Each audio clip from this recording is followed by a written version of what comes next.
Good morning everyone, welcome back to sign to classes. आज फिर से आप लोग के बीच में नया वीडियो लेकर उपस्थित हुआ हूँ। आज हम लोग जेक मॉडल सेट 2024-25 का सॉल्यूशन लेके आने वाले हैं। आप यहाँ पे देख पा रहे होंगे Jharkhand council of education research and training Ranchi model question paper session 2024-25 class 12th subject physics 4 marks की 70 और इसके लिए आपको टाइम मिलने वाला है 3 घंटा। तो उम्मीद करते हैं आप समझ गए होंगे। अब चलते हैं आगे की तरफ। यहाँ पे आप देख पा रहे होंगे आपके जो क्वेश्चन पेपर होंगे टोटल 4 सेक्शन में बटा होगा, ए बी सी डी, और जो टोटल क्वेश्चन होंगे 48। सेक्शन ए में 25 क्वेश्चन होंगे जो ऑब्जेक्टिव टाइप के होंगे, जिसमें एक क्वेश्चन के लिए 1 मार्क्स मिलेंगे। तो 25 क्वेश्चन के लिए कितना मार्क्स हो जाएगा? 25 मार्क्स। आप देख पा रहे होंगे सेक्शन बी में 26 से लेकर 34 तक टोटल क्वेश्चन नंबर 9 है। आपको बनाना है 7 क्वेश्चन और प्रत्येक क्वेश्चन के लिए 1 मार्क्स मिलेंगे। ये वेरी शॉर्ट आंसर वाले क्वेश्चन होते हैं जिसमें आपको उत्तर 1 वर्ड में देना रहता है। सेक्शन सी में जाते हैं तो सेक्शन सी में जो क्वेश्चन नंबर होगा 35 से लेकर 42 तक टोटल क्वेश्चन 8 होते हैं और प्रत्येक क्वेश्चन के लिए आपको 3 अंक मिलता है। आपको इसको थोड़ा सा लंबा करके आंसर देना पड़ता है। और सेक्शन डी में लॉन्ग आंसर टाइप वाले क्वेश्चन होते हैं, जिसमें से क्वेश्चन नंबर जो आएगा 6, आपको बनाना है 4 और प्रत्येक क्वेश्चन के लिए आपको 5 अंक मिलेंगे। और जो आपको 5 मार्क्स वाले क्वेश्चन आएंगे वो 43 से लेके 48 नंबर तक। तो टोटल क्वेश्चन इस प्रकार से आपका 48 है। 4 सेक्शन में बटा हुआ था, ए बी सी डी। उसके बाद टोटल क्वेश्चन 48 है। सेक्शन ए में ऑब्जेक्टिव क्वेश्चन है, सेक्शन बी में वेरी शॉर्ट आंसर है, सेक्शन सी में शॉर्ट आंसर है जो 3 मार्क्स वाले हैं, और सेक्शन डी में लॉन्ग आंसर वाले क्वेश्चन है जिसमें 5 मार्क्स आता है। अब चलते हैं आगे ऑब्जेक्टिव क्वेश्चन को इसका डिस्कस करते हैं। फर्स्ट क्वेश्चन है, when an electric dipole is placed in uniform electric field it experience. याद रखें दोस्तों, जब डायपोल को यूनिफॉर्म इलेक्ट्रिक फील्ड में रखते हैं तो टॉर्क एक्सपीरियंस करता है। तो इस क्वेश्चन का जो आंसर हो जाएगा ऑप्शन नंबर बी हो जाएगा।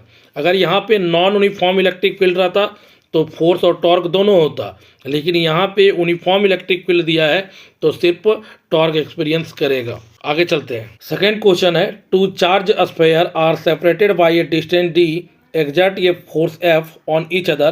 If charges are double and distance between them is doubled, then the force is। ध्यान दे दोस्तों, आपको एक ट्रिक बताते हैं इसको सॉल्व करने के लिए। जब भी डिस्टेंस डबल हो, चार्ज डबल हो, जब डिस्टेंस डबल हो, चार्ज डबल हो, तो हमेशा जो फोर्स एक्सपीरियंस होगा वो पहले ही वाले फोर्स के बराबर हो जाएगा। और यहाँ पे आप देख पा रहे होंगे पहले फोर्स कितना एक्सपीरियंस कर रहा था? एफ। सेकंड क्वेश्चन का जो आंसर हो जाएगा ऑप्शन नंबर ए एफ हो जाएगा। आगे चलते हैं। थर्ड क्वेश्चन है, the electrostatic potential on the perpendicular bisector, मतलब इक्वेटोरियल पोजीशन का बात कर रहा है, due to an electric dipole is. बोल रहा है कि electric potential perpendicular bisector dipole के कारण निकालना है। तो यहाँ पे ध्यान दे, ये माइनस क्यू चार्ज होता है, ये प्लस क्यू चार्ज होता है, और ये होता है परपेंडिकुलर पोजीशन। यहाँ से इसको मिला देते हैं, इसको मिला देते हैं, ये पाइथागोरस थ्योरम से R square plus D square हो जाएगा, और ये भी क्या हो जाएगा? R square plus D square हो जाएगा। तो आप यहाँ पे देख रहे हैं नेगेटिव चार्ज के लिए नेगेटिव पोटेंशियल आएगा, पॉजिटिव चार्ज के लिए पॉजिटिव पोटेंशियल आएगा। तो टोटल पोटेंशियल जब ऐड करेंगे तो माइनस और प्लस कट के कितना आ जाएगा? 0 हो जाएगा। तो परपेंडिकुलर के कारण जो भी इलेक्ट्रिक डायपोल इलेक्ट्रिक पोटेंशियल निकालेगा वो कितना निकालेगा? 0 निकालेगा। तो थर्ड क्वेश्चन का जो आंसर हो जाएगा ऑप्शन नंबर ए हो जाएगा। फोर्थ क्वेश्चन है, the capacity of the parallel plate capacitor increases when. बोल रहा है कि पैरेलल प्लेट कैपेसिटर का कैपेसिटी इंक्रीज कब करेगा? तो ध्यान दे, एक फॉर्मूला पढ़ के रखे हैं, C बराबर A epsilon not by D. तो यहाँ पे आप देख पा रहे होंगे जो कैपेसिटर डिपेंड कर रहा है, पहला एरिया पे और दूसरा डिस्टेंस पे डिपेंड कर रहा है। डिस्टेंस पे कैसा डिपेंड कर रहा है? इनवर्सली प्रोपोर्शनल, एरिया में डायरेक्टली प्रोपोर्शनल। मतलब एरिया को बढ़ाएंगे तो कैपेसिटर ऑटोमेटिक बढ़ जाएगा। तो यहाँ पे पैरेलल प्लेट कैपेसिटर का कैपेसिटी इंक्रीज कर रहा है तो एरिया ऑफ द प्लेट को भी क्या करना पड़ेगा? इंक्रीज करना पड़ेगा। तो फोर्थ क्वेश्चन का जो ऑप्शन हो जाएगा ऑप्शन नंबर बी हो जाएगा, area of the plate is increase. Fifth question है, Kirchhoff's junction rule is based on conservation of. Kirchhoff's junction rule KCL को बोला जाता है, किरचॉफ्स फर्स्ट लॉ को बोला जाता है, और Kirchhoff's first law conservation of charge को फॉलो करता है। अगर यहीं पे सेकंड रूल रहता है जिसे वोल्टेज रूल बोला जाता है या तो लूप रूल बोला जाता है, वो कंजर्वेशन ऑफ एनर्जी को फॉलो करता। लेकिन फिफ्थ क्वेश्चन यहाँ पे जंक्शन रूल बोल रहा है, इसलिए इस क्वेश्चन का आंसर हो जाएगा option number B, conservation of charge. Next question है 6 number, the resistivity of material of a conductor depends on. Resistivity को मटेरियल प्रॉपर्टी बोला जाता है। तो फर्स्ट ये मटेरियल पे डिपेंड करता है और सेकेंड टेम्परेचर पे डिपेंड करेगा। तो इस क्वेश्चन का जो आंसर हो जाएगा ऑप्शन नंबर सी हो जाएगा, टेम्परेचर। रजिस्टिविटी कभी भी लेंथ पे डिपेंड नहीं करेगा, एरिया पे डिपेंड नहीं करेगा। जब भी डिपेंड करेगा पहला मटेरियल पे और दूसरा डिपेंड करेगा टेम्परेचर पे। तो ये छठा क्वेश्चन का आंसर हो जाएगा ऑप्शन नंबर सी हो जाएगा, टेम्परेचर। नेक्स्ट क्वेश्चन है, a moving charge produces. Moving charge क्या प्रोड्यूस करता है? तो मूविंग चार्ज इलेक्ट्रिक फील्ड के साथ साथ मैग्नेटिक फील्ड को प्रोड्यूस करेगा। पहला चार्ज के कारण इलेक्ट्रिक फील्ड और दूसरा चार्ज मूविंग कर रहा है तो उसके लिए मैग्नेटिक फील्ड। तो दोनों फील्ड को प्रोड्यूस करेगा, इलेक्ट्रिक के साथ साथ मैग्नेटिक फील्ड को प्रोड्यूस करेगा। 7 क्वेश्चन का ऑप्शन नंबर सी हो जाएगा। Magnetic effect of current was discovered by. Magnetic effect of current को कौन डिस्कवर किया था? तो मैग्नेटिक इफेक्ट ऑफ करंट को ओरस्टेड ने डिस्कवर किया था, क्योंकि ओरस्टेड ने अपना एक्सपेरिमेंट किया था मैग्नेटिक कंपास को करंट कैरिंग वायर के सामने से और उससे पता किया था करंट का क्या क्या मैग्नेटिक इफेक्ट होता है। तो 8 क्वेश्चन का ऑप्शन नंबर बी हो जाएगा, ओरस्टेड।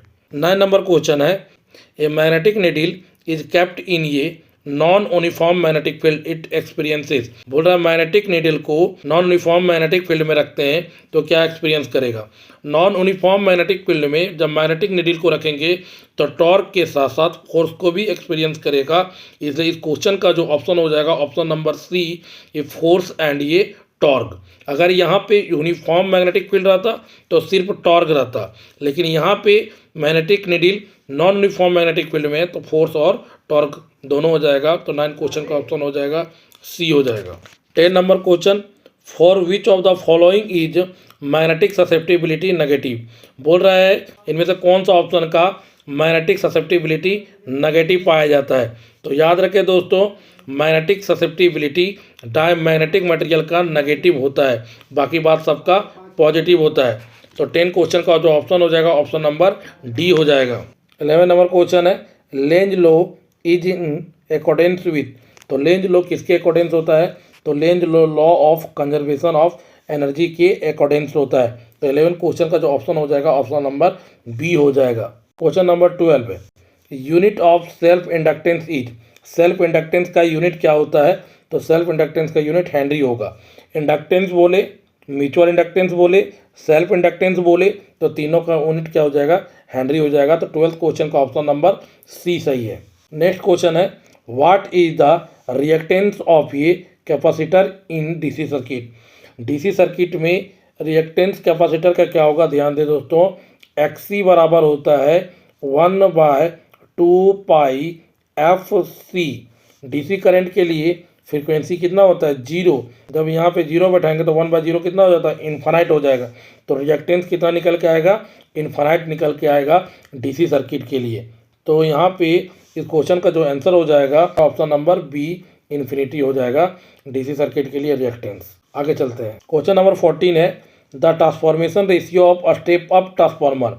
स्टेप अप मतलब स्टेप हो गया प्राइमरी के लिए, अप हो गया सेकेंडरी के लिए।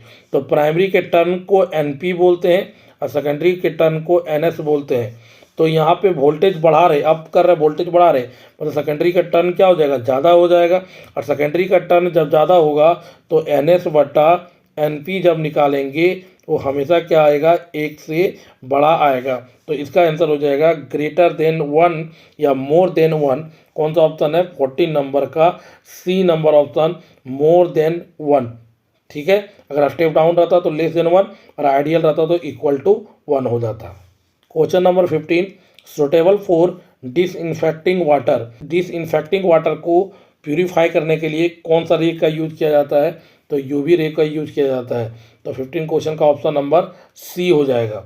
अब आगे बढ़ते हैं। Which of the following wave has minimum wavelength. तो आप लोग याद रखें, रमी VUXG, रमी VUXG। तो सबसे ज़्यादा वेवलेंथ किसका होता है? रेडियो वेव का सबसे कम वेवलेंथ गामा रे का होता है। तो यहाँ पे ऑप्शन है डी नंबर, गामा रे का सबसे कम वेवलेंथ होगा। क्वेश्चन नंबर 17 है, the image formed by a simple microscope is. Simple microscope से जो इमेज फॉर्म होगा कैसा होगा? ध्यान दे दोस्तों, सिंपल माइक्रोस्कोप में कॉन्वेक्स लेंस का यूज किया जाता है और कॉन्वेक्स लेंस का इमेज इसमें बनता है पीछे, और जब भी पीछे बनेगा, ये लेंस का पीछे हो गया, ये लेंस का आगे हो गया, जब भी पीछे बनेगा हमेशा वर्चुअल एंड इरेक्ट बनेगा। वर्चुअल मतलब इमेजनरी और इरेक्ट बनेगा।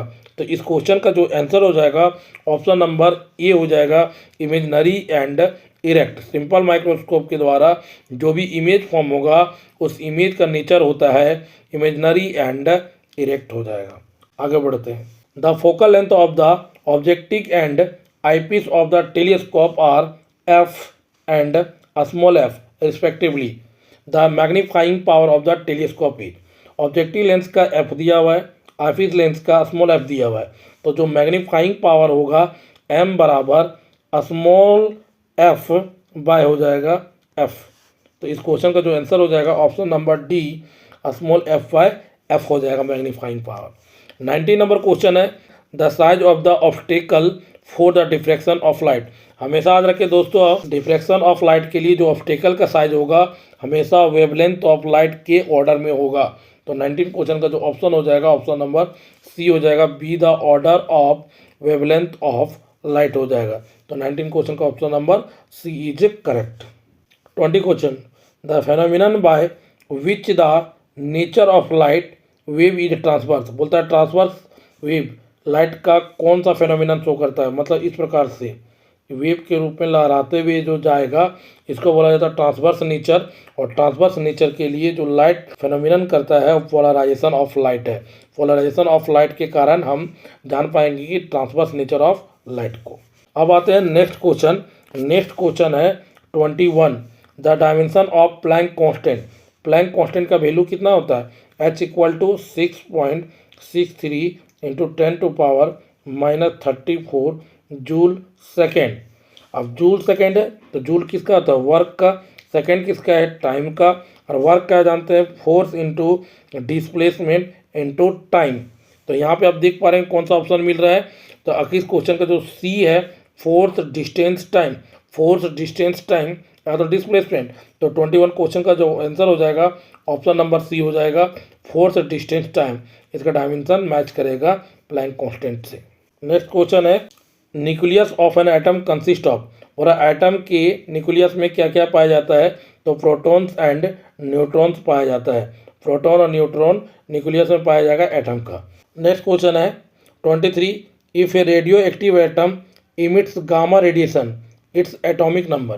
तो याद रखें दोस्तों, जब भी गामा रेडिएशन को रेडियो एक्टिव सब्सटेंस इमिट करेगा तो ना ही एटॉमिक नंबर चेंज होगा ना ही मास नंबर चेंज होगा, क्योंकि गामा पार्टिकल न्यूट्रल होता है।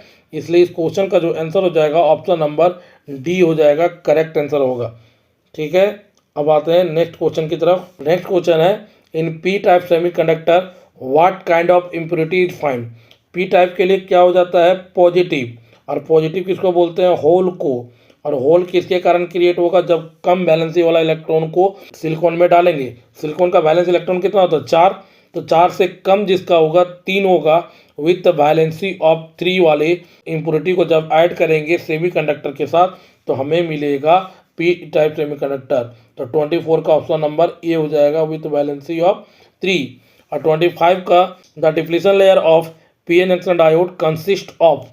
Depletion layer PN junction diode का उसमें क्या क्या पाया जाता है, तो डिप्लीशन लेयर में बोथ इलेक्ट्रॉन एंड होल्स दोनों पाया जाता है। तो 25 क्वेश्चन का ऑप्शन नंबर क्या हो जाएगा, सी हो जाएगा, बोथ इलेक्ट्रॉन एंड होल्स।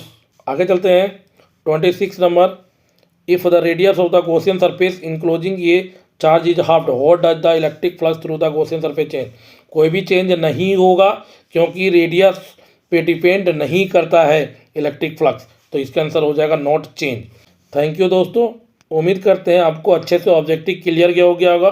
फिर भी अगर कोई डाउट है तो आप मुझे कमेंट सेक्शन में कमेंट कर सकते हैं, और जल्दी से चैनल साइन टू क्लासेस को सब्सक्राइब कर दें और वीडियो को शेयर करने ना भूलें। थैंक यू, आपका दिन शुभ हो।